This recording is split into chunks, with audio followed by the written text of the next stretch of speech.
ये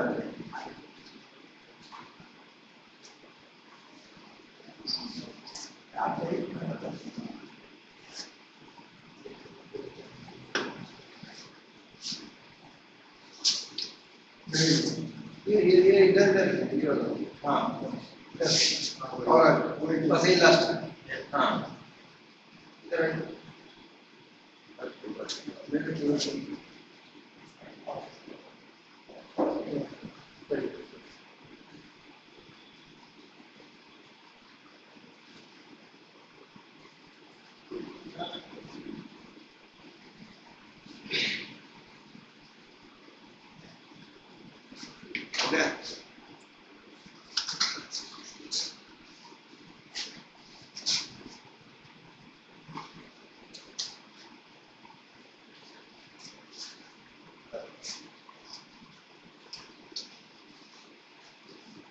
hello student, बच्चा party, very good morning.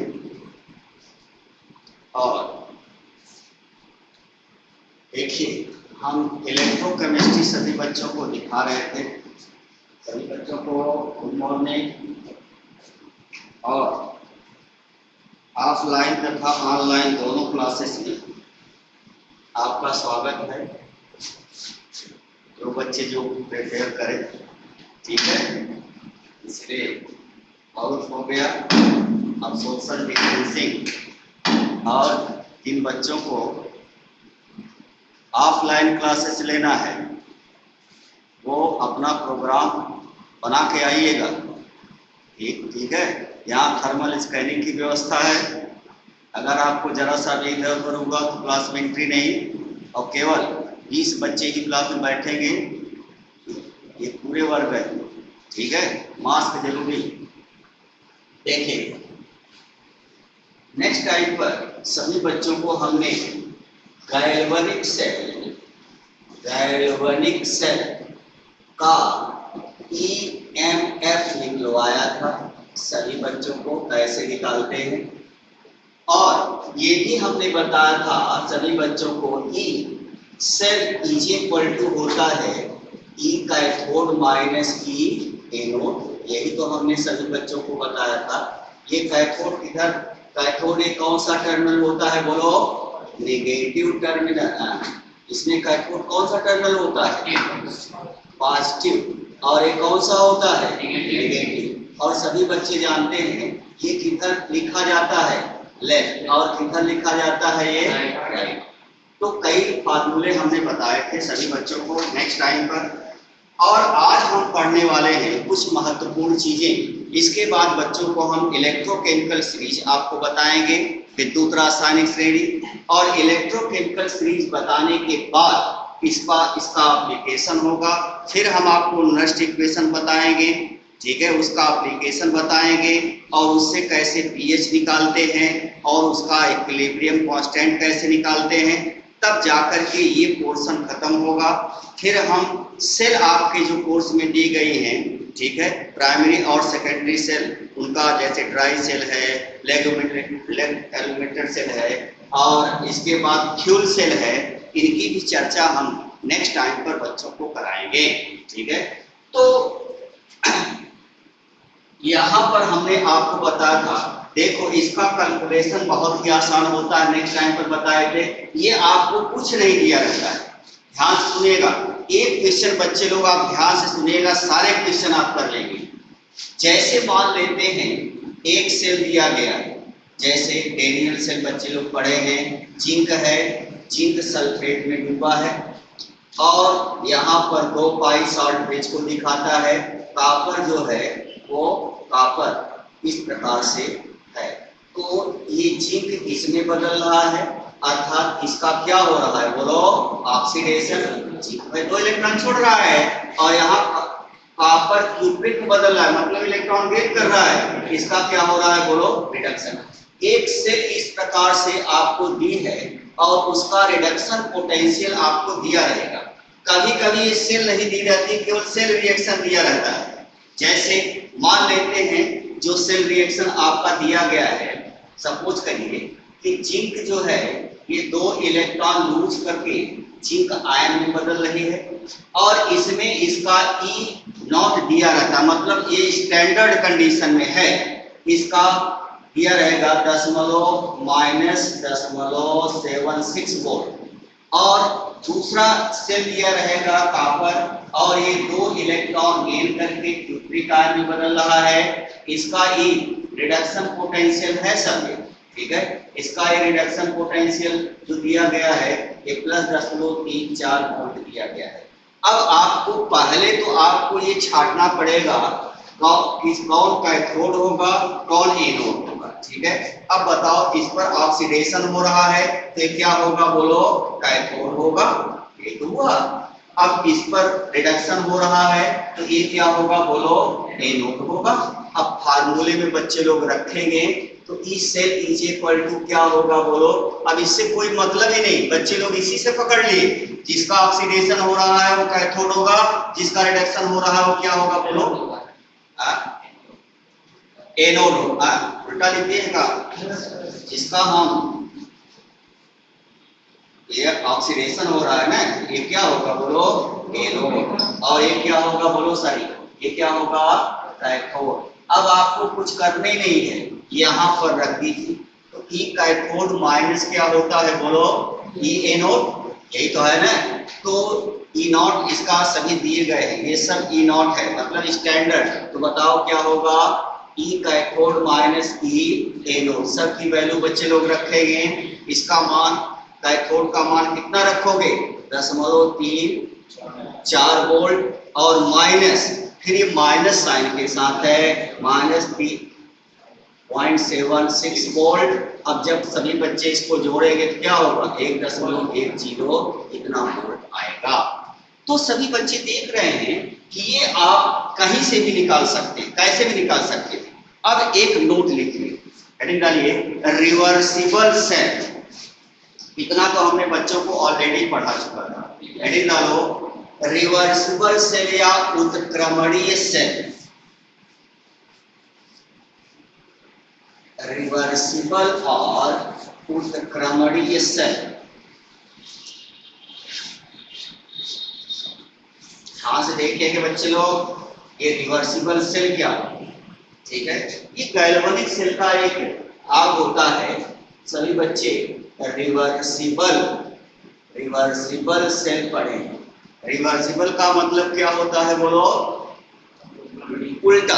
अब सोचिए, मान लेते हैं एक हमने गैल्वेनिक सेल का फॉर्मेशन किया, हमने जिंक सल्फेट में जिंक की रॉड डाल दी, ठीक है, और फिर दूसरी सेल का हमने इसी एक गैल्वेनिक सेल का निर्माण कर रहे हैं, कॉपर की रॉड कॉपर सल्फेट में डाल करके इसको हम सॉल्ट ब्रिज द्वारा जोड़ दे रहे हैं इस प्रकार से, ठीक है। यहाँ पर कोई भी हम अप्लायंसेस या लगा देते हैं, ठीक है। तो पहला इसमें 3 कंडीशन होगी, ध्यान से देखिएगा। मान लेते हैं कोई इस पर एक्सटर्नल पोटेंशियल लगाते हैं, मतलब कि यहाँ पर ये सेल तो है ही है, आपका कोई अप्लायंसेस है, इसमें हम एक अलग से इलेक्ट्रोड लगा रहे हैं, पॉजिटिव और नेगेटिव। मतलब यहाँ पर हम इस सेल को किसी भी एक्सटर्नल बैटरी से एक्सटर्नल सेल से हमने जोड़ दिया, किसी भी गैल्वेनिक सेल को सेल से जोड़ दिया। ध्यान से सुनिएगा, हमने कहा कि किसी गैल्वेनिक सेल को हमने किसी दूसरे सेल से जोड़ दिया, तो इसमें 3 कंडीशन होगी। पहला, मान लेते हैं जो इसका ई है, ई एक्सटर्नल लिख रहे हैं ईएमएफ, और इसका हम इस सेल का जो है वो ई सेल लिख ले रहे हैं। तो जो ई एक्सटर्नल है मतलब जो वाई स्रोत से हमने जोड़ा है इस बैटरी को, उसका ईएमएफ क्या है, और इस सेल का मतलब होता है उस बैटरी का जो हमने गैल्वेनिक से लिया है उसका ईएमएफ। इसमें 3 कंडीशन होगी।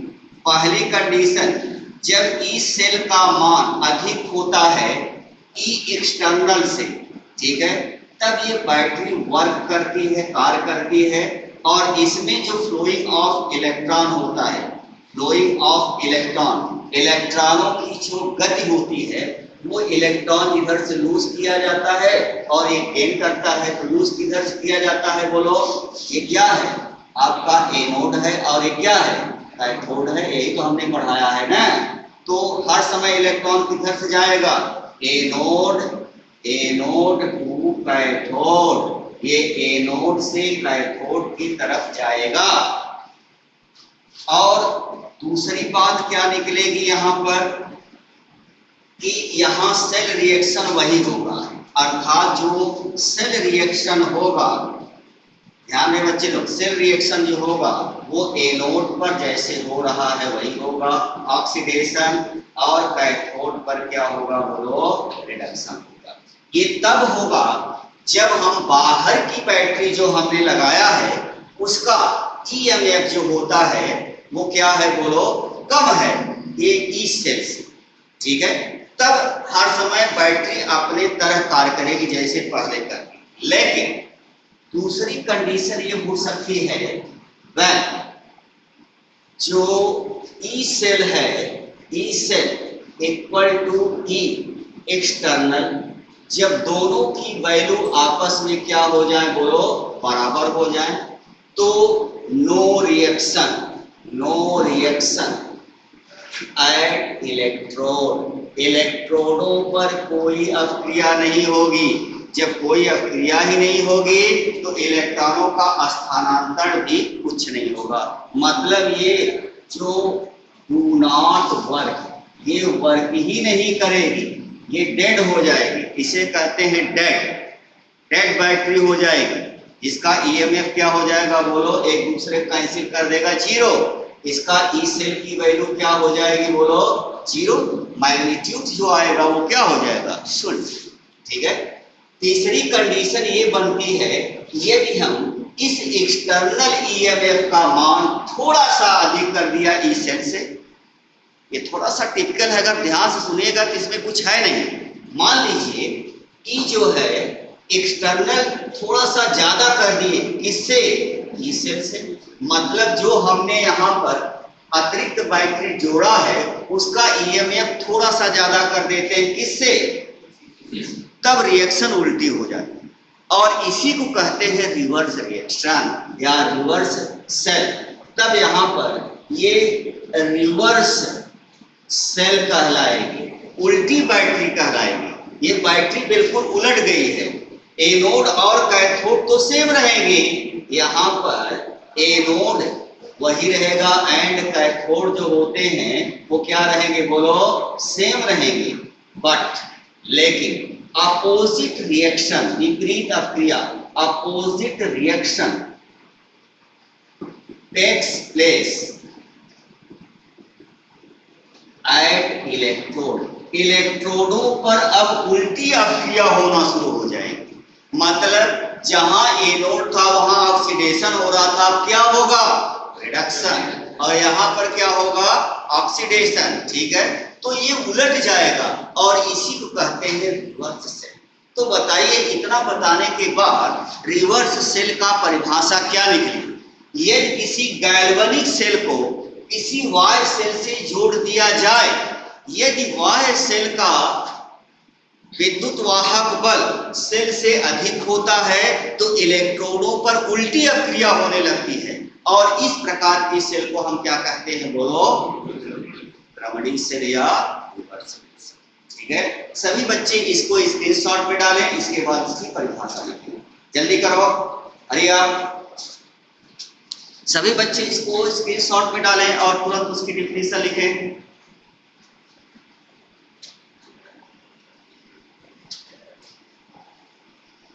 मोबाइल ले गया करो, स्क्रीनशॉट ले लिया करो, घंटे में लिखोगे तो काम पड़ा चाहिए।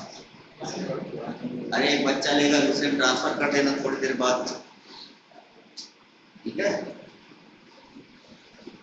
हो गया सही बच्चों का, यस और नो, चलो हो गया। तो सभी बच्चे लिख लें, हो गया बच्चे लोग, यस और नो, कोई बच्चा बोले भाई, इसके साथ मिटा दो और लिखो, जब किसी गैल्वेनिक सेल को, बच्चे लोग लिखें, जब किसी गैल्वेनिक सेल को जब किसी गैल्वेनिक सेल को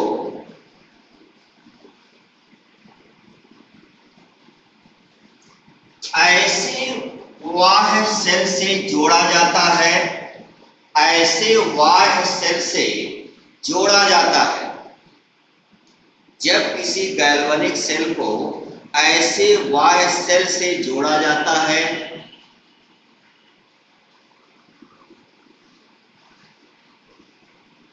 जिसका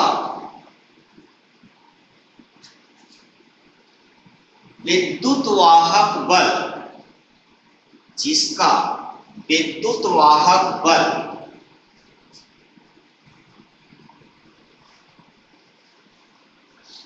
गैल्वेनिक सेल से थोड़ा अधिक होने पर, गैल्वेनिक सेल से थोड़ा अधिक होने पर, गैल्वेनिक सेल से थोड़ा अधिक होने पर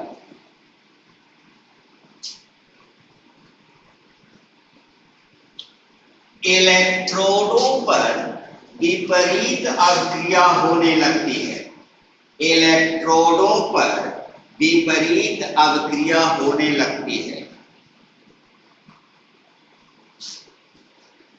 इलेक्ट्रोडों पर विपरीत अभिक्रिया होने लगती है, परंतु इलेक्ट्रोडों पर विपरीत अभिक्रिया होने लगती है, परंतु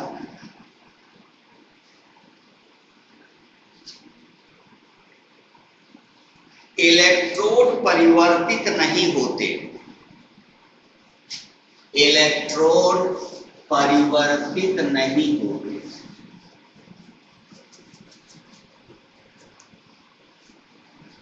उत्क्रमणीय सेल कहलाती है,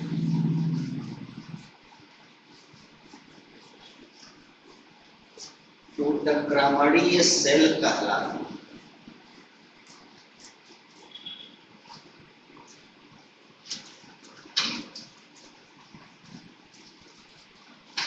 अब सभी बच्चे जो सबसे महत्वपूर्ण चीज है, हेडिंग डालिए कंसंट्रेशन सेल,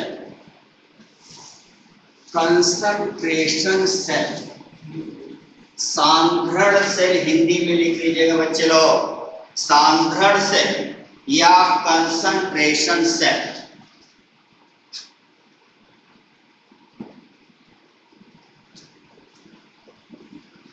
कंसंट्रेशन सेल, इसे हिंदी में बच्चे लोग लिख लीजिएगा सांद्रण सेल। अब जरा ध्यान से सुनिएगा, देखो जो केमिकल सेल होती हैं, इलेक्ट्रोकेमिकल सेल होती हैं, विद्युत रासायनिक सेल, इलेक्ट्रो केमिकल सेल जो होती हैं वो दो प्रकार की, एक बच्चे लोग पढ़ चुके हैं गैल्वेनिक और वोल्टिक सेल, इसे हम गैल्वेनिक या वोल्टिक सेल कहते हैं। और दूसरा होता है आपका कंसंट्रेशन सेल, कंसंट्रेशन सेल, सांद्रण सेल।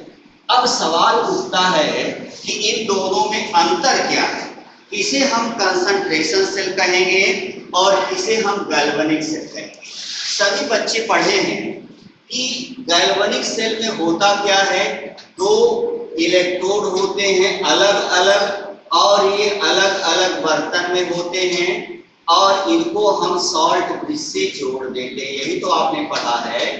जैसे सभी बच्चे यहाँ पर एक गैल्वेनिक सेल बनाए, ये जिंक है और जिंक सल्फेट में डूब गई है, ठीक है, ये कॉपर है, ये कॉपर सल्फेट में डूब गई है, और इसको सभी बच्चे ने सॉल्ट ब्रिज द्वारा जोड़ दिया था। यही तो सभी बच्चे पढ़े थे, ठीक है। अब जरा देखिए कंसंट्रेशन सेल किसे कहते हैं, ध्यान रहे, इसमें इलेक्ट्रोड एक ही रहते हैं, अलग अलग बर्तन में रखे रहते हैं, लेकिन जो विलयन की सांद्रता होती है वो अलग अलग होती है। मतलब क्या निकला कि यहाँ पर एक ही इलेक्ट्रोड होता है, दो इलेक्ट्रोड होते हैं जो कि एक ही तरह के होते हैं। मतलब जैसे हमने कॉपर लिया है तो कॉपर सल्फेट के सॉल्यूशन में हमने डुबो दिया, दूसरा भी इलेक्ट्रोड वही होगा, अर्थात ये कॉपर का होगा और कॉपर सल्फेट के सॉल्यूशन में डुबो दिया, ये इसका हमने सॉल्यूशन लिया, लेकिन इनका और हमने इसे साल्ट ब्रिज से हमने इसको जोड़ दिया। अब जरा ध्यान से देखिएगा, यहाँ पर जो साल्ट बच्चे लोग लिए हैं इसका कंसंट्रेशन अलग अलग है। मतलब मान लीजिए इसका जो कंसंट्रेशन है वो C1 है और इनका कंसंट्रेशन जो है वो C2 है।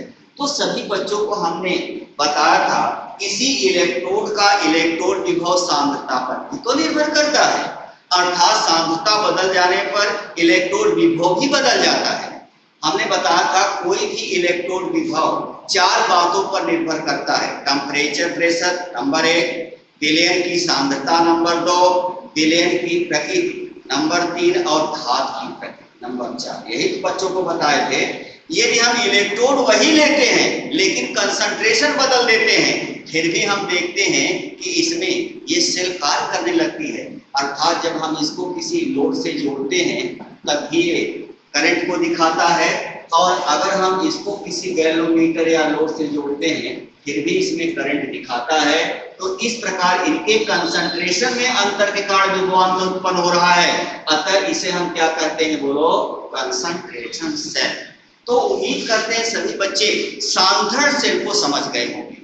सांद्रण सेल क्या होता है, इसमें एक ही प्रकार का इलेक्ट्रोड दो अलग अलग कंटेनर में अलग अलग सांद्रताओं पर रखा होता है। सांद्रता अलग अलग होने पर इसमें विभवांतर उत्पन्न हो जाता है, तब इसी को हम कहते हैं कंसंट्रेशन ऑफ सेल। समझ में आया सभी बच्चे, यस और नो? तो नीचे लिख लीजिएगा, जब एक ही प्रकार के इलेक्ट्रोड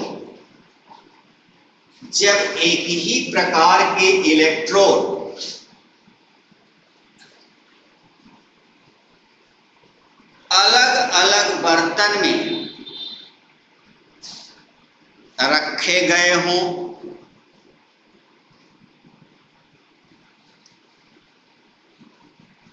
तथा इसमें प्रयुक्त अलग अलग बर्तन में रखे गए हों तथा इसमें प्रयुक्त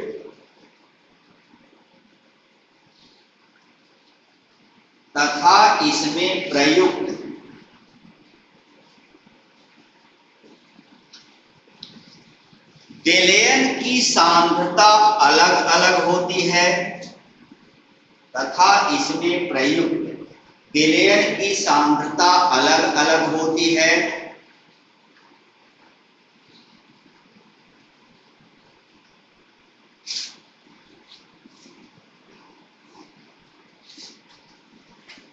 तो इस प्रकार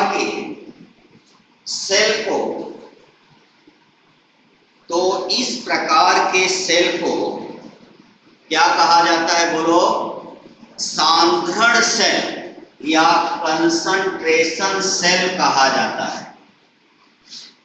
सांद्रण सेल या कंसंट्रेशन सेल कहा जाता है।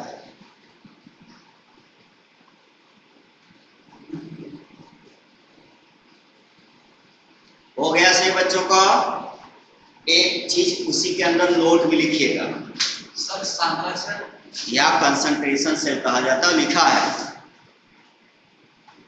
एक चीज बच्चे लोग नोट में लिखेंगे, सांद्रण सेल में उत्पन्न विद्युत वाहक बल का कारण सांद्रण सेल में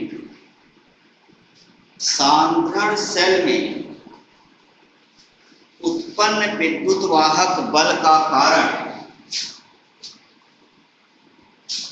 विद्युत अपघट्ट की अलग अलग सांद्रताएं होती हैं। विद्युत अपघट्ट की अलग अलग सांद्रताएं होती हैं।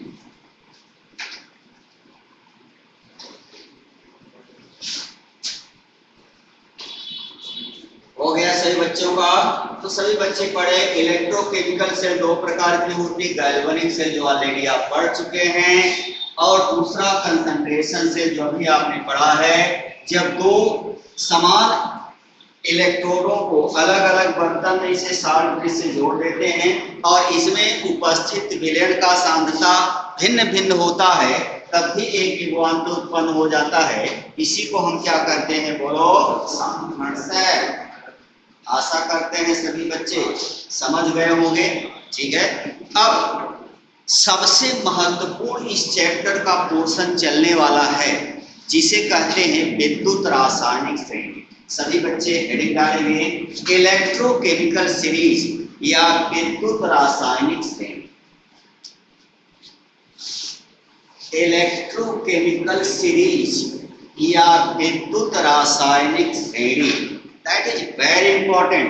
ध्यान में बच्चे लोग, अगर आपने विद्युत रासायनिक श्रेणी को समझ लिया और उसको याद कर लिया तो इनऑर्गेनिक केमिस्ट्री जो आप ब्लॉक पढ़ रहे हैं, सबने पढ़ाया होगा, इसमें कोई प्रॉब्लम आएगी ही नहीं। ये आप जान लीजिएगा। दो ही चीज इनऑर्गेनिक में जो बच्चा गहन स्टडी करता है उसको इनऑर्गेनिक केमिस्ट्री में कभी भी बाधा नहीं आती है। पहला पीरियोडिक प्रॉपर्टी जो पीरियोडिक टेबल में पढ़ाया गया है, और दूसरा जो होता है इलेक्ट्रोकेमिकल सीरीज। अगर दो ये चैप्टर जो बच्चे लोग देख रहे हैं, दो ये चीजें किसी बच्चे को मालूम है तो इनऑर्गेनिक केमिस्ट्री का ढेर सारे रिएक्शन, लगभग 90% रिएक्शन आप खुद कर लेते हैं। उसमें किसी टीचर की आवश्यकता होगी ही नहीं। ठीक है, अब जरा देखो इलेक्ट्रोकेमिकल सीरीज है क्या चीज। ध्यान से सुनिएगा, जब आपको नोट करने के लिए तभी कहें और लेक्चर को ध्यान से सुनिए। देखो, कोई भी जो इलेक्ट्रोड होता है, मान लेते हैं कोई भी इलेक्ट्रोड है, इसका जो इलेक्ट्रोड होता है इलेक्ट्रोड पोटेंशियल, ठीक है, स्टैंडर्ड इलेक्ट्रोड पोटेंशियल, हम इसको मेजर्ड करते हैं। कैसे? मेजर्ड बाय सी क्या है? Standard hydrogen potential. किसी इलेक्ट्रोड का इलेक्ट्रोड विभव सभी बच्चों को हमने बताया था, वो स्टैंडर्ड हाइड्रोजन इलेक्ट्रोड से जोड़ जोड़ करके निकालते हैं। जो बच्चे नहीं जानते हैं वो आपके पास अभी YouTube पर वीडियो पड़ी हुई है, उसको देखने के बाद अगर कोई नया बच्चा है तो पहले प्रिमिटिव वीडियो जो हैं आपके पास पड़े हुए हैं उसको देख लीजिए, नहीं तो कुछ समझ में आया होगा नहीं। पहले बता दे रहा हूँ, ये बहुत टिपिकल चैप्टर है और थोड़ा सा कठिन जरूर लगता है, लेकिन अगर ध्यान से सुनिएगा तो इसमें कोई कठिनाई नहीं आएगी। जरा देखिए, अब इलेक्ट्रोड पोटेंशियल को मेजर करने के लिए हम दो मेथड का प्रयोग करते हैं। इसका जो मेजरमेंट होता है, मेजरमेंट जो होता है वो टू मेथड से किया जाता है, दो विधि से। पहला होता है, ये दो विधि में एक होता है ऑक्सीडेशन मेथड, ऑक्सीकरण विधि, और दूसरा होता है आपका रिडक्शन, अर्थात ऑक्सीकरण और अपचयन दोनों ही। अब सभी बच्चे पढ़े होंगे, इन इलेक्ट्रोडों को हम हाफ सेल भी कहा करते हैं। ये हाफ सेल है, अर्ध सेल, ये भी आपका क्या है? हाफ सेल है, या इस पर होने वाले रिएक्शन को हाफ सेल रिएक्शन कहेंगे, जो ऑक्सीडेशन और रिडक्शन होती है, दोनों मिलकर के रिडॉक्स अभिक्रिया कहलाएगी। ठीक है, अगर हम ऑक्सीडेशन अलग है, रिडक्शन अलग है, दोनों को बच्चे लोग जोड़ देते हैं तो कौन सी अभिक्रिया कहलाती है? रिडॉक्स। रिडॉक्स रिएक्शन का मतलब होता है in which reaction oxidation and reduction both takes place same time. ऐसी रासायनिक अभिक्रिया जिसमें ऑक्सीकरण और अपचयन दोनों साथ साथ चल रहे हैं, तो उसे हम क्या कहते हैं बोलो? Redox reaction.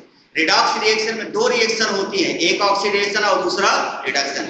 In half reaction, इसे आधी रिएक्शन या हाफ सेल रिएक्शन भी कहा जाता है। अब जरा देखो, जैसे मान लेते हैं कोई बच्चा एक इलेक्ट्रोड बनाया, M और M के सॉल्यूशन, अर्थात कोई भी धात अपने ही साल्ट के जली विलयन में डुबोई है। अब इसमें हम पहली बात तो ऑक्सीडेशन से निकालेंगे, इसका ईएमएफ कितना आता है हमने आपको बताया होगा। बताइए इसमें धातु है और धातु का आयन, ऑक्सीडेशन किसका होगा, मतलब इलेक्ट्रॉन लूज कौन करेगा, आयन या धातु। आयन तो पहले इलेक्ट्रॉन लूज कर चुका है घरों, तो ये M जो है ये 2 इलेक्ट्रॉन लूज करेगा और M++ बनाएगा। मान लेते हैं इसका E स्टैंडर्ड आपका आया, जो ये E आया, इलेक्ट्रोड विभव आपका E इस प्रकार से आया, ठीक है, और पॉजिटिव वैल्यू है। और दूसरा अगर हम रिडक्शन इसी का निकालेंगे तब रिडक्शन गेन ऑफ इलेक्ट्रॉन होता है। तो बताओ ये आयन इलेक्ट्रॉन गेन करेगा या धातु, आयन जो इलेक्ट्रॉन निकाल चुका है, तो इसका मतलब यहाँ पर आयन 2 इलेक्ट्रॉन गेन करेगा और मेटल में बदल जाएगा। इसका E0 जो प्राप्त हुआ है या E इसका ऑक्सीडेशन है और ये इसका रिडक्शन है, और ये माइनस आया आपका, माइनस साइन के साथ आया, ठीक है, देख रहे हो कि नहीं। तो ऑक्सीडेशन और रिडक्शन की वैल्यू हमने बताया था सेम होता है, लेकिन चिन्ह क्या होती है बोलो, अलग अलग होता है। कहने का मतलब क्या निकला, E जो है, E ऑक्सीडेशन जो होता है वो just equal to the E reduction के बराबर होता है। दोनों किससे निकाले वैल्यू वही आएगी, लेकिन चिन्ह क्या होगा बोलो, अलग अलग होगा। जैसे बच्चों को हमने बताया था, अगर हमने G के इलेक्ट्रोड का निकाला था, जो स्टैंडर्ड वैल्यू निकाला था, तो E अगर हमने इसका E0 ऑक्सीडेशन से निकालेंगे तो 0.376 वोल्ट आएगा। अगर इसी को हम E0 रिडक्शन से निकालेंगे तो वैल्यू वही आएगी, अंतर बदल जाएगा। ये कितना आएगा, -0.76 वोल्ट। तो सभी बच्चे देख रहे हैं कि जो E की वैल्यू होती है, चाहे वो रिडक्शन पोटेंशियल हो चाहे वो ऑक्सीडेशन पोटेंशियल हो, दोनों सेम होते हैं, लेकिन साइन जो होती है वो क्या होती है बोलो, अपोजिट होती है, ठीक है। अब सोचिए हम इनका E0 कैसे निकालते हैं, हम किससे जोड़ते हैं, स्टैंडर्ड हाइड्रोजन इलेक्ट्रोड से। अब हमारे पास जितने भी तत्व हैं जिनका संभव हो सकता है, उसका हम इलेक्ट्रोड बना करके हम स्टैंडर्ड हाइड्रोजन इलेक्ट्रोड से जोड़ करके उसका एक वैल्यू निकाल लेते हैं। अब इन वैल्यू को बढ़ते या घटते क्रम में रखने पर जो सीरीज एलिमेंट की प्राप्त होती है वही क्या कहलाती है बोलो, इलेक्ट्रोड। जैसे सभी बच्चे कॉपर इलेक्ट्रोड को अगर आप बनाएं इस प्रकार से, तो इसका जो E ऑक्सीडेशन होगा वो -10.34 वोल्ट होगा, और E ऑक्सीडेशन रिडक्शन से जब निकालेंगे इसी का उल्टा हो जाएगा, क्या, -10.734 वोल्ट, ठीक है। ये सब वोल्ट है बच्चे लोग। अब जो ऑक्सीडेशन मेथड है उसका इस्तेमाल हम नहीं करते, ये अमेरिकन सिस्टम कहलाती है, अमेरिकन सिस्टम कहलाती है, और इसका उपयोग अमेरिका में ही किया जाता है। जो फॉरेन राइटर की बुक होती हैं, अगर बच्चे लोग उसको देखते हैं तो उसमें ऑक्सीडेशन पोटेंशियल से लिखा गया है, जो हम इलेक्ट्रोकेमिकल सीरीज आपको बताने जा रहे हैं उसका बिल्कुल उल्टा होगा। जो चीज नीचे होगी तो वहां क्या होगी, बिल्कुल ऊपर होगी। हो सकता है CBSE की किताब जो है इंटरनेशनल होती है, वो सभी देशों में चलती हैं, तो हो सकता है आपके CBSE में जो है वो रिडक्शन पोटेंशियल पर दे रखा हो, ऑक्सीडेशन पोटेंशियल। लेकिन जो ये रिडक्शन पोटेंशियल है IUPAC सिस्टम द्वारा है, और आपके एग्जाम में यही आएगा, मतलब हर समय आपको रिडक्शन पोटेंशियल ही दिया जाएगा, और रिडक्शन पोटेंशियल द्वारा ही हम किसी का निकालेंगे, ठीक है। ऑक्सीडेशन पोटेंशियल का इस्तेमाल हम नहीं करते। जब भी आपको कोई क्वेश्चन आएगा तो उसमें रिडक्शन पोटेंशियल वाले फार्मूले को ही लगाएंगे, ठीक है। अब मान लेते हैं कोई बच्चा ऑक्सीडेशन से निकाला, प्लस रखा यहाँ पर, सॉरी यहाँ पर ये -1 प्लस है। अब यहाँ पर कॉपर का निकाला तो रिडक्शन पोटेंशियल तो प्लस है, अगर ऑक्सीडेशन से निकालोगे तो माइनस हो जाएगा, फार्मूले में रखोगे सब उल्टा पुल्टा आएगा, ठीक है। इसलिए अब इसी जो स्टैंडर्ड इलेक्ट्रोड पोटेंशियल आ रहा है, रिडक्शन पोटेंशियल, इसी को बढ़ते क्रम में या घटते क्रम में आप चाहे जैसे लिख सकते हैं। अगर हम अरेंज कर देते हैं तो जो तत्वों की जो श्रेणी आती है, सीरीज आती है, उसी को हम क्या कर देते हैं बोलो, इलेक्ट्रोकेमिकल सीरीज। सही बच्चे इसको स्क्रीनशॉट पे डालें और इसके बाद लिखें। अरे आप जल्दी करो।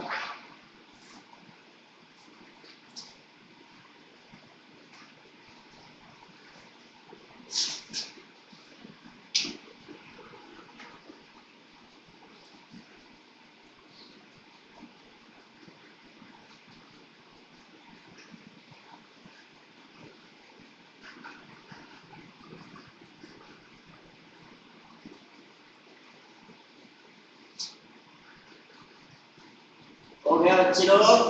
तो बताओ किसी इलेक्ट्रोड का इलेक्ट्रोड विभव कितने मेथड से निकालते हैं बोलो? दो। कौन कौन से? ऑक्सीडेशन और रिडक्शन में। जब ऑक्सीडेशन से निकालें कौन सिस्टम कहलाएगा? अमेरिकन। और जब रिडक्शन से निकालें कौन सा सिस्टम कहलाएगा? आईपीसी। आपके कोर्स में आईपीसी दिया गया है, ठीक है। और दोनों में से निकालने पर इनका मैथमेटिकल वैल्यू क्या आती है? समान आती है, लेकिन चिन्ह क्या होते हैं? सबके समझ में आ गया? सबके समझ में आ गया? आगे बढ़े तो नीचे लिख लीजिएगा। सभी तत्वों का, अरे आप जल्दी करो, सभी तत्वों का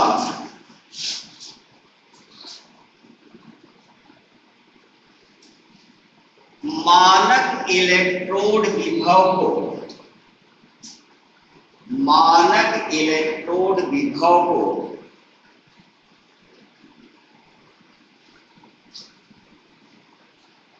मानक हाइड्रोजन इलेक्ट्रोड, मानक हाइड्रोजन इलेक्ट्रोड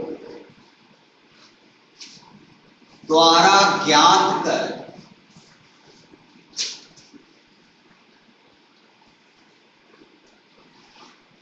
इसे बढ़ते या घटते क्रम में व्यवस्थित करने पर, इसे बढ़ते या घटते क्रम में व्यवस्थित करने पर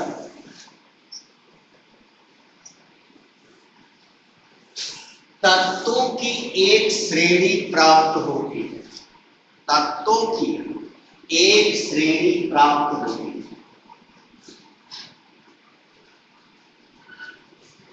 जिसे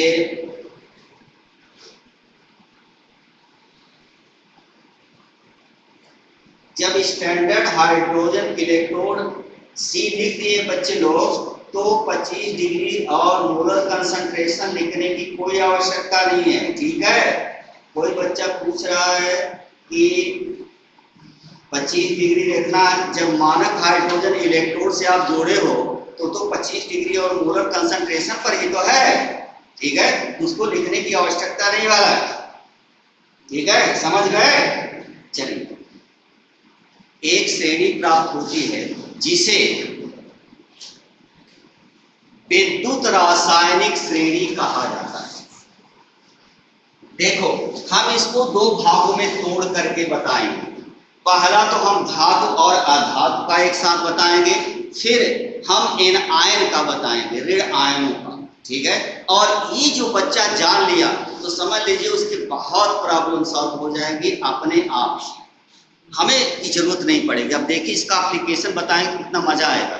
अगर आप केवल आपको इतना याद करना है, कुछ नहीं, जो हम इलेक्ट्रोड पोटेंशियल लिख रहे हैं, जैसे जिंक का हमने -0.76 वोल्ट लिखा, कॉपर का +0.34 वोल्ट लिखा, इसको आपको रटने की जरूरत है ही नहीं है, ये आपको एग्जाम में दिया रहेगा। मतलब किसी सेल का स्टैंडर्ड इलेक्ट्रोड पोटेंशियल आपको रटने की कोई आवश्यकता नहीं है, ये आपको एग्जाम में क्या होगा बोलो, दिया रहेगा। आई बात समझ में? अच्छा देखिए, पहले तो हम लिख लें, इसके बाद बच्चों को हम कहेंगे, क्योंकि हैं तो बहुत, अब हमको तो 46 से 50 तक याद है स्टैंडर्ड, लेकिन जो आपके कोर्स में उसको हमें छांटना पड़ेगा, इसलिए पहले हम लिख लेते हैं, इसके बाद बच्चे लोग लिखेंगे, ठीक है। वो 27-28 आप में है और उसी को आपको रखना है, कौन ऊपर है कौन नीचे है, बस, और कुछ नहीं। देखिए जरा,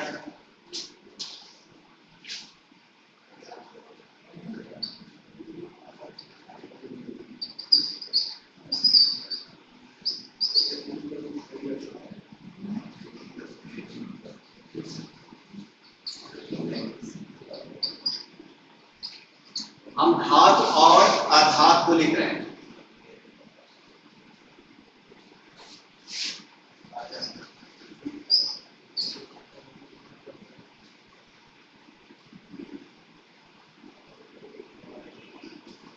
कोबाल्ट है बच्चे लोग, ठीक है।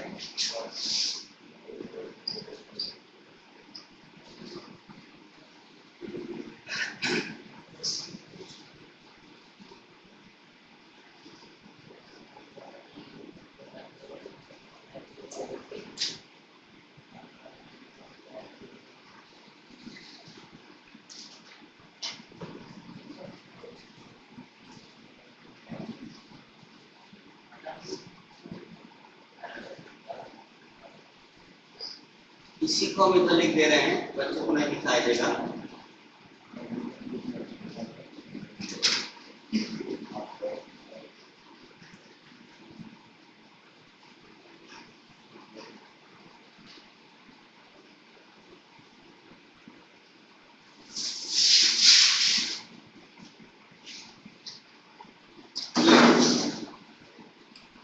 हमने जिसको सर्किल में किया है, आयोडीन सर्किल में है, क्लोरीन ब्रोमीन सर्किल में है और फ्लोरीन सर्किल में है।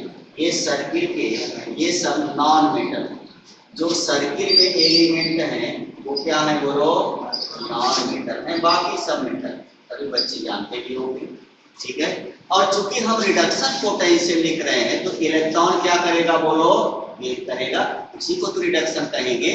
तो ये सब किस रूप में होंगे बोलो, आयन के रूप में होंगे। ये किस रूप में होंगे, आयन के रूप में होंगे, ठीक है। ये हमने इनका आयन बना दिया। सभी एलिमेंट को हमने नहीं लिखा है, और ट्यूटरिक है, Hg++ है, यहाँ Ag है प्लस, Er Ag++ है और गोल्ड ट्रिपल+, ठीक है। ये है। अब 1 2 3 4 5 6 7 8 9 10 11 12 13 14 15 16 17 18 19 20 21 22 23 24 25 26 27, ठीक है। हमने बताया ना 26 27 को हम आपको दिखा रहे हैं। इसी क्रम को केवल बच्चे लोग याद करेंगे, 2-3 बार लिखोगे ना अपने आप से याद हो जाए कौन ऊपर है कौन नीचे, ठीक है। और ये क्रम जरूरी है क्योंकि इसकी विदाउट इनऑर्गेनिक केमिस्ट्री अधूरी है। कौन किससे रिएक्शन करेगा, क्या बनाएगा, कौन किसको रिप्लेस करेगा, किसको नहीं करेगा, कौन मेटल एसिड से रिएक्शन करेगी, वाटर से रिएक्शन करेगी या बेस से रिएक्शन करेगी, करेगी तो क्यों नहीं करेगी, इसका सबका जवाब यही देता है, ठीक है। इसलिए ये बहुत इंपॉर्टेंट है। इसी प्रकार से जो एन आयन है, ये तो हमने मेटल और नॉन मेटल का हमने बनाया, ये आपका मेटल है और प्लस नॉन मेटल, ठीक है। यहां पर हम आयंस के बना रहे हैं, सल्फेट आयन है, नाइट्रेट आयन है, हाइड्रोक्साइड आयन है, आयोडीन है, ब्रोमीन है, क्लोरीन है और लास्ट में क्या है बोलो, ये एन आयन है। अब हम ऊपर से नीचे हर समय जाएंगे, ठीक है। अब यहाँ पर बच्चे लोग जो देख रहे हैं, ये एक इलेक्ट्रॉन गेन करेगा और बदल जाएगा आपका लिथियम में। अब इसका E0 जो प्राप्त होगा वो -3.05 वोल्ट प्राप्त होता है, ठीक है। ये बच्चे लोगों को डरने की जरूरत नहीं है। और यहाँ पर अगर आप देखिए हाइड्रोजन है, ये 2 आयन इलेक्ट्रॉन गेन करेगा, हाइड्रोजन गैस बदल जाएगा। और सभी बच्चों को बताया था इसका E0 कितना होता है बोलो, 0.00 वोल्ट। कॉपर का हमने आपको बताया था कितना होता है, +34 इतना वोल्ट। कहने का मतलब हाइड्रोजन, जैसे देखो ये आपका एक तराजू है बैलेंस, तो एक बैलेंस हाइड्रोजन इसी से तो हम जोड़े हैं, तो कुछ का कम आता है उसको ऊपर लिखे हैं, कुछ का अधिक आता है तो हम नीचे लिखे हैं, ठीक है। तो जब हम ऊपर से नीचे जा रहे हैं तो इनका E0 जो है वो क्या करता है बोलो, बढ़ता है, ठीक है। जैसे सभी बच्चे जिंक का पढ़े होंगे, जिंक का कितना होता है -0.76। पहले देखो माइनस था, फिर बढ़ करके इतना आया, फिर बढ़ करके 0 हुआ, फिर पॉजिटिव होता चला, देख रहे हो नहीं। और फ्लोरीन के बच्चे लोग देखते हैं तो +2.87 वोल्ट आता है। मतलब हाइड्रोजन के ऊपर जो है वो ऋणात्मक है और हाइड्रोजन के जो नीचे है वो क्या है बोलो, धनात्मक चिन्ह के साथ। मतलब कि हाइड्रोजन के सापेक्ष इनका रिडक्शन पोटेंशियल कम है और हाइड्रोजन के सापेक्ष इनका क्या है बोलो, अधिक है। ठीक है, यही तो हमने लिखा, चूंकि स्टैंडर्ड हाइड्रोजन से ही तो हमने जोड़ा है सी से। अब सी से तुलना करते हैं तो कुछ का कम आता है और कुछ का जो है अधिक आता है, तो हमने इंक्रीजिंग ऑर्डर में रखा है। ठीक है, कम से अधिक की तरफ हमने गया। ठीक है, ये आपका है इलेक्ट्रोकेमिकल सीरीज मेटल और नॉन मेटल और आयन का। बस इतना आपको याद रखना है बच्चे लोग। अगर जो बच्चा इसको याद कर लिया, आप देखो इसका एप्लीकेशन पढ़ाएंगे तो सभी बच्चे इसका स्क्रीनशॉट में डालें। हरी आप, ये आपका रिडक्शन पोटेंशियल है, ये बेस्ड है, आधारित है, based on standard reduction potential SRT पर है। SRT का मतलब क्या है, स्टैंडर्ड इलेक्ट्रोड पोटेंशियल। हो गया सही बच्चों का?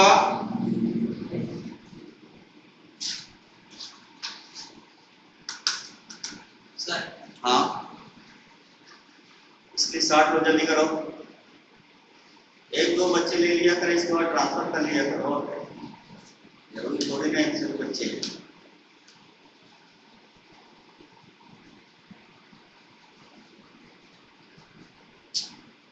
हो गया सही बच्चों का? तो सबसे ऊपर रिडक्शन पोटेंशियल तत्वों में सबसे अधिक किसका होता, सबसे कम किसका होता है बोलो? लिथियम का। सबसे अधिक किसका होता है? क्लोरीन का। ठीक है, जीरो किसका होता है? हाइड्रोजन का। उसी के तो सापेक्ष नापा गया है। ठीक है, अब यहाँ पर H आयन भी है, देखो OH आयन है, अर्थात वाटर भी है। वाटर एक ऐसा केमिकल होता है जिसका रिडक्शन भी होता है, ऑक्सीडेशन भी होता है, अर्थात इलेक्ट्रॉन दे भी सकता है, इलेक्ट्रॉन ले भी सकता है। इसको भी हम एप्लीकेशन में डालेंगे, ये बहुत महत्वपूर्ण है। और जो चीज पढ़ा रहे हैं भी जान लीजिए कहीं मिलती भी नहीं है, जो हम एप्लीकेशन आपको बताएंगे और उससे सवाल डायरेक्ट आते हैं, बच्चे लोग उलझ जाते हैं कैसे क्या करें। ठीक है, और आप जो हमारा मेथड अपनाएंगे देखिए उसमें जरा सा भी परेशानी नहीं होगी। ठीक है, मुश्किल से 2-3 सेकंड लगेंगे उसको आंसर निकालने, इससे ज्यादा। ठीक है, तो सभी बच्चों का हो गया, तो आगे बढ़े। तो हेडिंग डाल लीजिएगा, property of electrochemical series. Property of electrochemical series, ECS। Property of electrochemical series और ECF।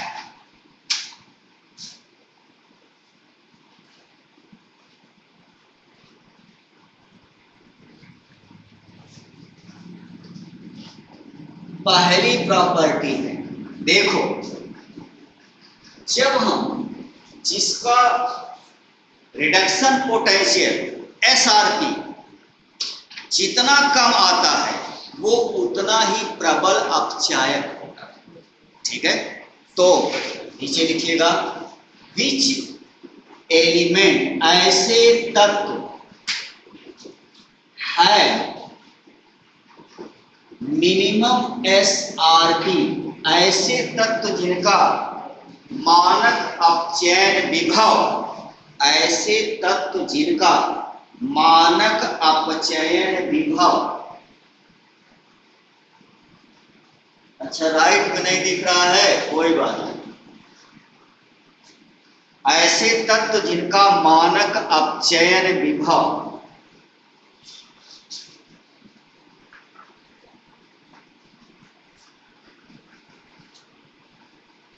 कम होता है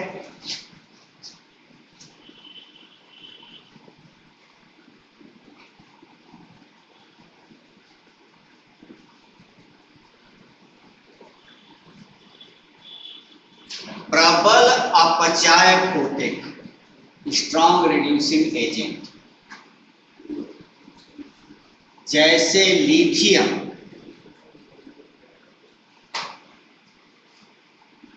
ऐसे तत्व जिनका SRP या मानक अपचयन विभव कम होता है प्रबल अपचायक होते हैं, जैसे लिथियम।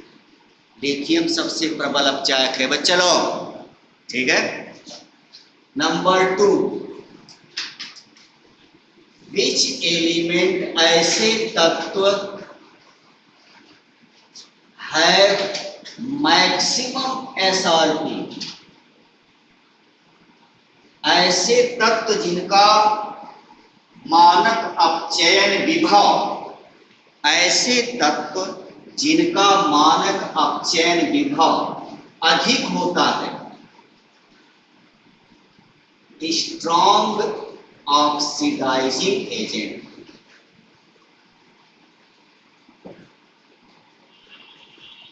जैसे फ्लोरीन। अगर हम आपसे पूछें कि ज्ञात तत्वों में सबसे प्रबल ऑक्सीकारक तत्व कौन है, तो आप क्या कहेंगे? विद्युत रासायनिक श्रेणी में जो सबसे नीचे, ठीक है। प्रबल अपचायक कौन सा है? जो विद्युत रासायनिक श्रेणी में सबसे, ठीक है। दूसरी बात है, तीसरा प्रबल सबसे अधिक होता है, प्रबल ऑक्सीकारक होते हैं। पूरा सेंटेंस लिखिएगा, अधिक होता है प्रबल ऑक्सीकारक। हो गया बच्चे लोग?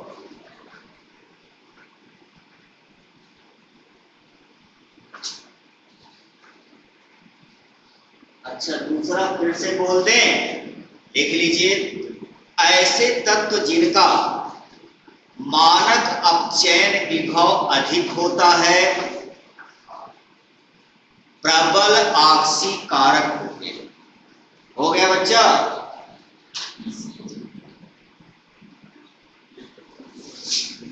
रोहित कुमार, हो गया?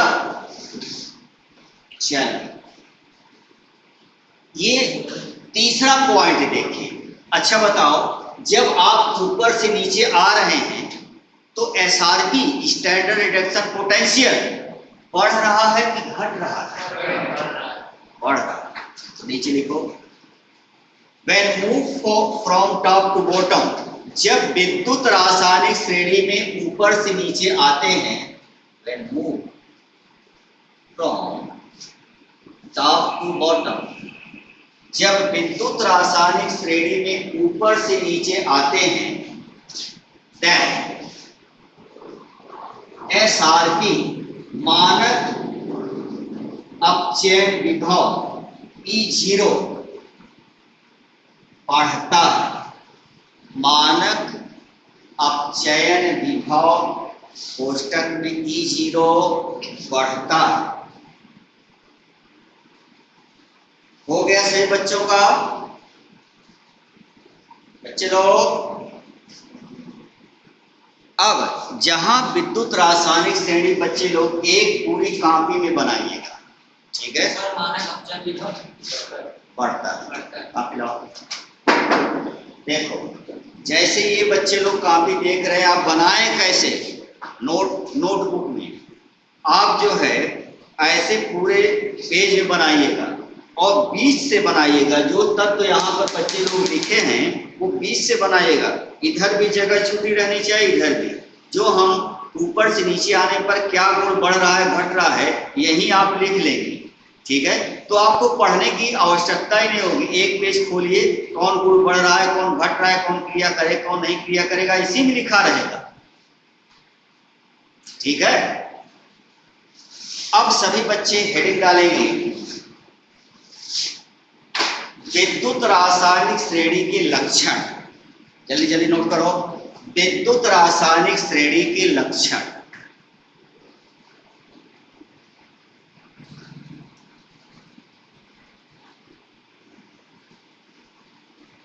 विद्युत रासायनिक श्रेणी के लक्षण, प्रॉपर्टी ऑफ इलेक्ट्रोकेमिकल सीरीज। विद्युत रासायनिक श्रेणी के लक्षण।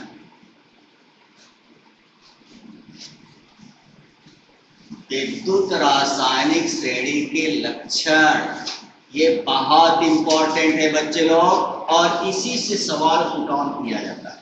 देखो, अगर हम विद्युत रासायनिक श्रेणी में ऊपर से नीचे, हम हर समय कहाँ आएंगे? ऊपर से नीचे। तो पहली बात बच्चे लोग ध्यान से सुनिएगा हमारे लेक्चर को। अब देखो, जो मेटल होती है, सभी बच्चे जानते हैं जो मेटल धातु में होती है, मान लेते एम है, इनकी प्रॉपर्टी होती है इलेक्ट्रॉन लूज करके धन आयन या कैटायन बनाने की। तो हम कह देते हैं क्या है, बोलो, मेटल है। अगर जो नॉन मेटल होती हैं वो इलेक्ट्रॉन गेन करके क्या बनाती हैं? Anion. ये एन आयन बनाई है, ठीक है, इसलिए क्या है, बोलो, नॉन मेटल। अब सवाल उठता है कि मेटल वे होती है जो धातु का परित्याग करके धनायन बनाती हैं, और नॉन मेटल वे होती है जो इलेक्ट्रॉन ग्रहण करके ऋणायन या एनायन बनाती। जो धातु या अधातु जितने आसानी से इलेक्ट्रॉन लूज करती है या गेन करती है, अगर धातु होगी तो इलेक्ट्रॉन लूज करेगा, नॉन मेटल है तो इलेक्ट्रॉन गेन करेगा। तो विच मेटल और नॉन मेटल इजिली लूज और gain electron act as a strong metal और नॉन मेटल। ऐसी धातु या अधातु जो जितने आसानी से इलेक्ट्रॉन ग्रहण करती हो या इलेक्ट्रॉन त्यागती हो, ठीक है, तब वो प्रबल धातु। कहने का मतलब, अगर दो धातुएं हैं, एक इलेक्ट्रॉन आसानी से नहीं त्याग रही है, एक आसानी से त्याग रही है, तो जो आसानी से त्यागेगी वो क्या होगी, बोलो, प्रबल, और जो कठिनाई से त्यागेगी वो क्या होगी, दुर्बल।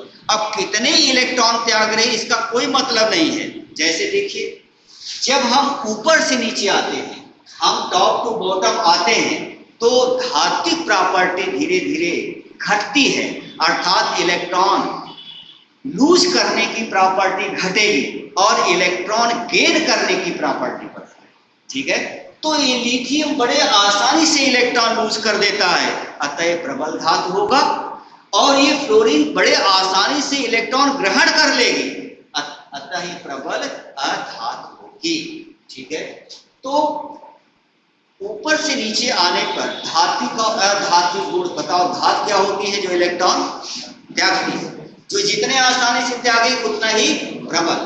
अधातु में क्या होती है? जो इलेक्ट्रॉन गेन करेगी, जो जितने इजीली ग्रहण करेगी उतना क्या होगी, बोलो, ना।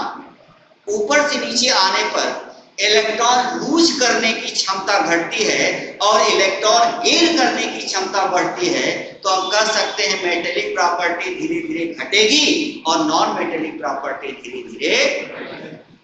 नहीं समझ में आया तो नीचे लिख लीजिएगा बच्चे लोग।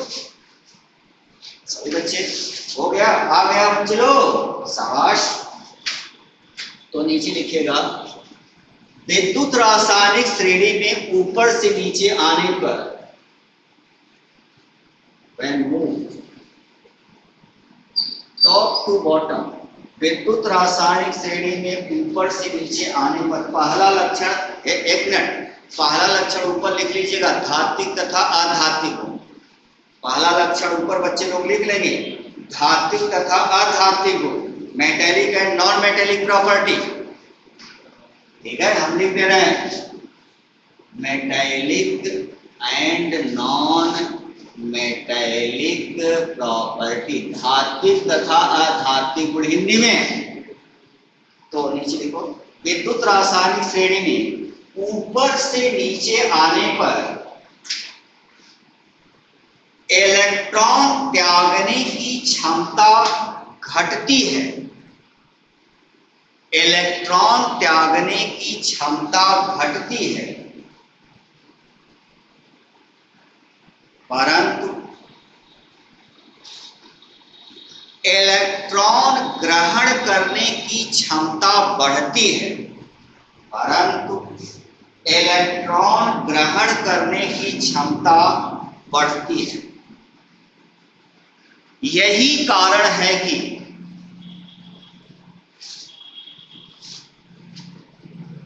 जब ऊपर से नीचे आते हैं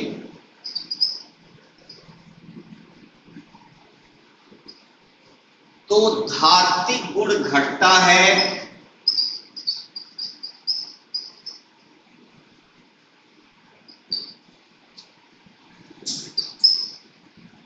और अधात्विक गुण बढ़ता है। तो सभी बच्चे देखें metallic and non metallic property. When moved from top to bottom in electrochemical series, then electron lose tendency decreases and electron gain tendency increases. So that when moved from top to bottom, metallic property decreases and non-metallic property. ठीक है, ठीक है। अगर हम आपसे पूछे सबसे प्रबल मेटल कौन है तो क्या कहोगे? कभी कभी दिया रहता है, इनके स्टैंडर्ड इलेक्ट्रोड पोटेंशियल दिए रहते हैं, तो इसमें पूछता है इसके मेटेलिक प्रॉपर्टी के बढ़ते धात्विक गुण या घटते धात्विक गुण में व्यवस्थित करो।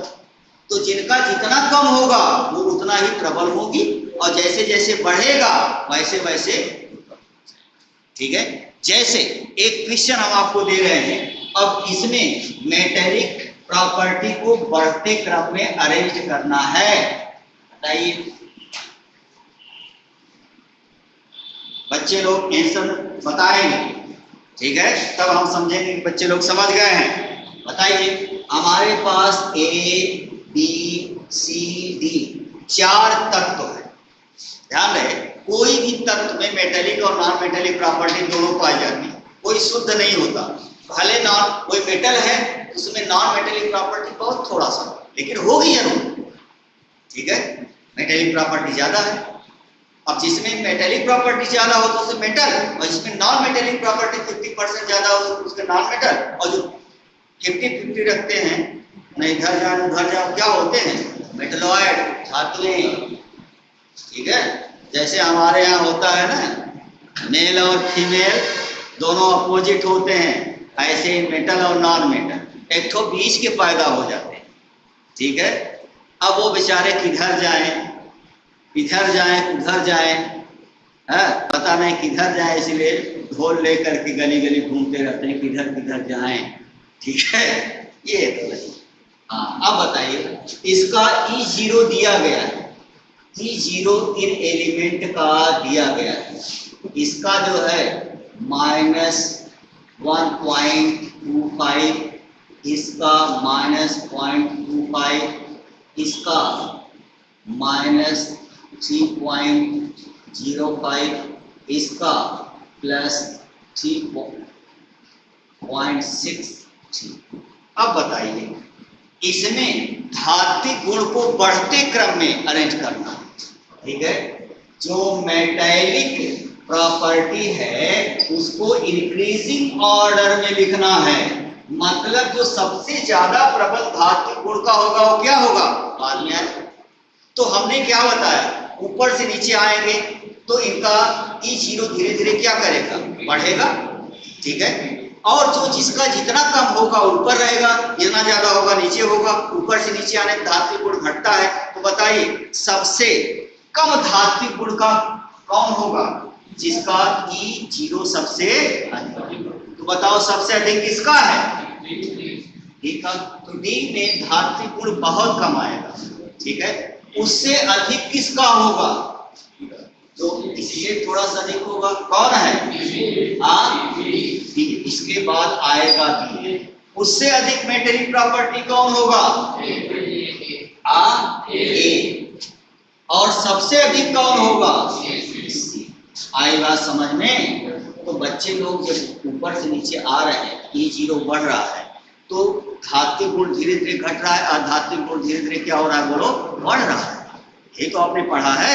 तो इसका मतलब जिसका E0 बहुत ज्यादा होगा, ठीक है, वो कम धात्विक का होगा, अर्थात उसमें नॉन मेटेलिक प्रॉपर्टी पाई जाएगी।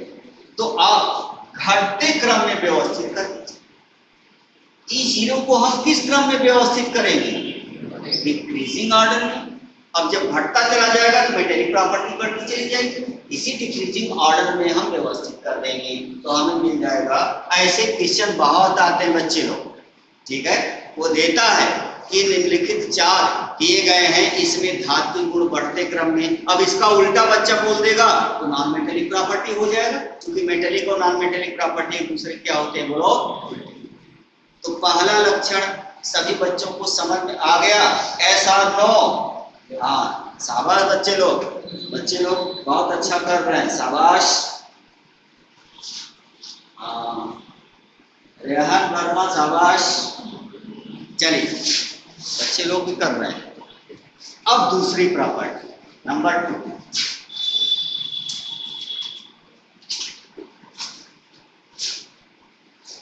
क्रियाशीलता, रिएक्टिविटी। क्रियाशीलता या रिएक्टिविटी।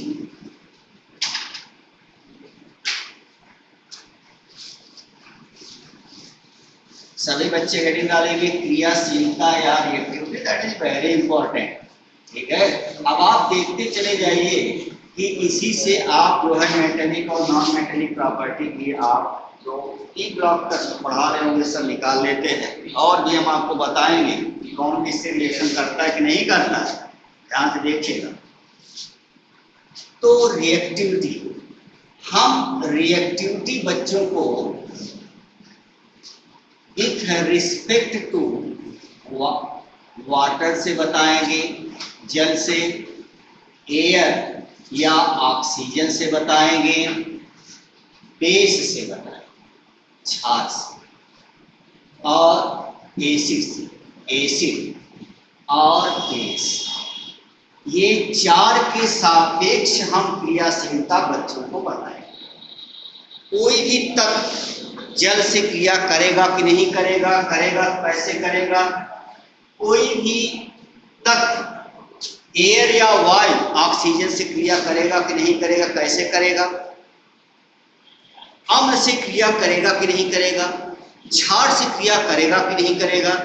तो जब हम ऊपर से नीचे आते हैं, पहले ध्यान से सुनिएगा, नीचे बच्चे लोग लिख लीजिएगा पहले, when move from top to bottom, जब विद्युत रासायनिक श्रेणी में ऊपर से नीचे आते हैं,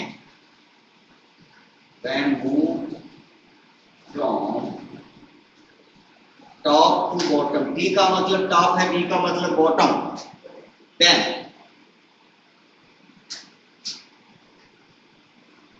reactivity, then reactivity, तो तत्वों की क्रियाशीलता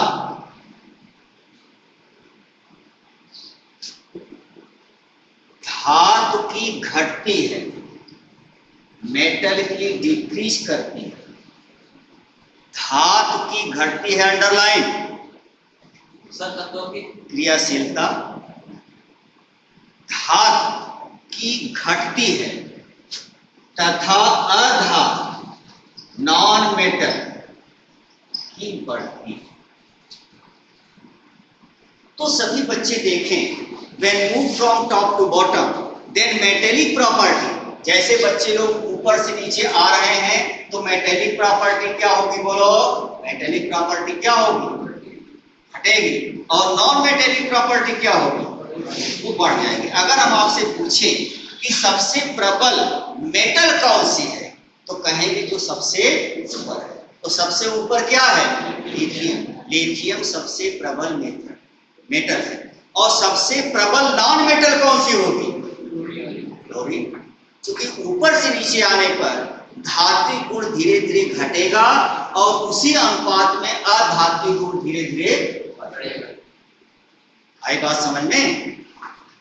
तो ये तो आपने देखा कि जब हम ऊपर से नीचे आते हैं तो धात्विक गुण धीरे धीरे, धातुओं की क्रियाशीलता धीरे धीरे क्या होती है, रिएक्टिविटी घटती है, और अधातु क्या होगी, बोलो, बढ़ती। तो सबसे प्रबल अधातु क्रिया कौन करेगी, लिथियम। सबसे प्रबल अधातु प्रबलता पूर्वक क्रिया कौन करेगी, क्लोरीन। बहुत ही ज्यादा रिएक्टिव होती है, लिथियम बहुत ज्यादा रिएक्टिव होता है, वो मेटल में है, और ये क्या है, बोलो। सभी बच्चे समझ गए। अब जरा तो जरा इसको आप लिख लीजिएगा या स्क्रीनशॉट में डाल लो, उसको हम मिटा नहीं रहे क्योंकि बार बार ये आएगा। ठीक है, इसको लिख लियो। ये जो लिखते हैं शॉर्ट में इसको लिख लिया करो। और सबसे पहले हम वाटर के सापेक्ष क्रिया कराएंगे, फिर एयर से, फिर एसिड से, फिर बेस से। बच्चे उधर का स्क्रीनशॉट ले लो।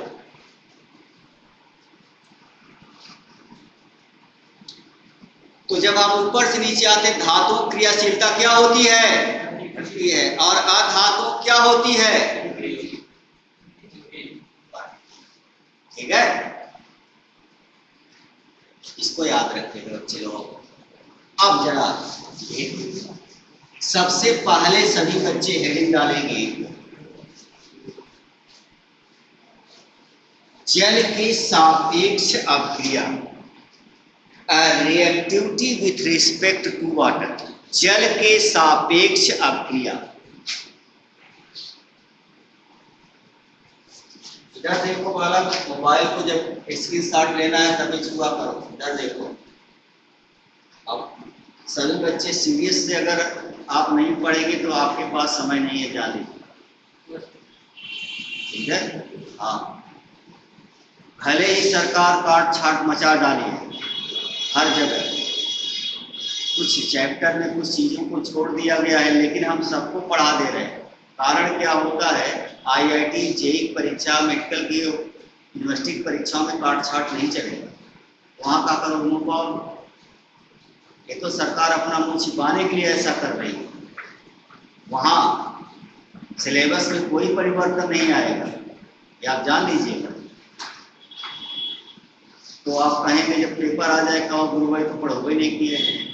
इसीलिए हम 12th और जेईई और मेडिकल दोनों के लिए हम आपको बता रहे हैं, सिलेबस वही है, बता थोड़ा सा ढंगे रहे। अब इससे ज्यादा कोई कहीं नहीं पढ़ाता, चाहे इंजीनियरिंग का हो, चाहे मेडिकल का हो, चाहे किसी का भी, सिलेबस आप ही का है, जान लीजिएगा। अब जरा देखो, पहला हम पढ़ेंगे रिएक्टिविटी, हम धातुओं का पढ़ेंगे, reactivity with respect to water.